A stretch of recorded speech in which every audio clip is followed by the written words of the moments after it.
complain about the life that you chose. You are not a victim. Not at all.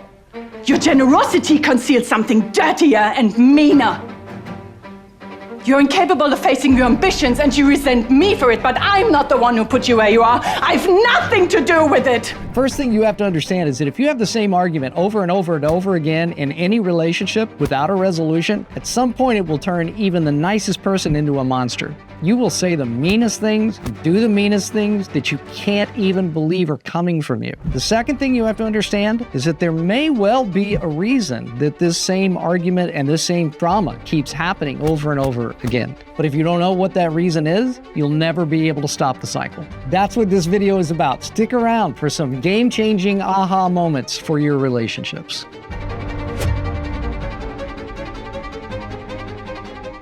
Hey, I'm Jeff Kincaid, and thanks so much for stopping by my channel on how to people and how to relationship. Now, let me just get right to it. When you counsel people long enough, you notice that there's a pattern that often repeats itself in some relationships. It is a toxic and destructive and emotionally draining pattern that perpetuates conflict and negativity within a relationship. And it may show up in your friendships, it could show up in family relationships, it could show up in work relationships, certainly romantic relationships. In fact, it can even show up in how you relate to yourself, but that's a video for another day, because in this video, we're talking about how this pattern shows up in the context of relationships with other people. Now, this is a pattern that people often learn from their family of origin, and then they carry into their adult relationships, having observed and even been drawn into their family of origins dramas. And this pattern is called a drama triangle. It was first described by a psychiatrist by the name of Dr. Karpman in 1968. Here's how you can recognize if you're in a drama triangle with someone. You find yourself saying,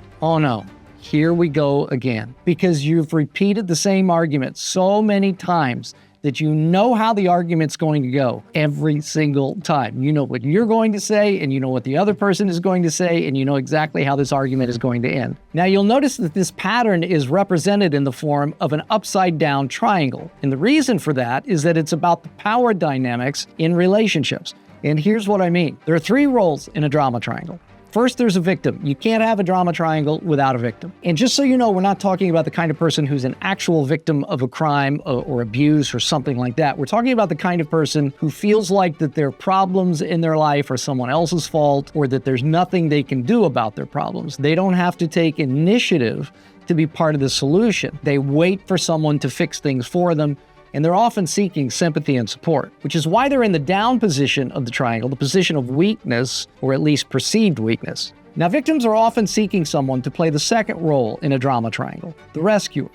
Rescuers are both attracted to and drawn in by victims. Some of it is a function of the rescuer's natural compassion, but as we'll see in a minute, there's something in this also for the rescuer. The rescuer tends to take on all of the emotional weight of the relationship, often even taking on the victim's problems as if they're their own. And they run interference for the victim, and at the very least, they're always making sure that everybody and everything is okay. This is why they are in one of the up positions of the triangle, because from the victim's point of view, the rescuer has power, and from the rescuer's point of view, the victim is weak and needs their help. The third role in the triangle is the persecutor. Persecutors take an aggressive stance toward the victim, using blame and guilt and shame as their motivational tools to bring about supposed change in the victim. Persecutors are in an up position of the triangle because they feel superior to the victim, and from the victim's point of view, they control the victim, and they're also mean to the victim. So those are the three roles in a drama triangle. You might be wondering why people get stuck in this toxic triangle. Well, it's because there's a payoff for everyone. The rescuer gets to feel needed, like the hero saving the day. Persecutor feels strong and like they've got it all together because they aren't weak and needy like the victim. And the victim? Well, the victim confuses being rescued for being loved.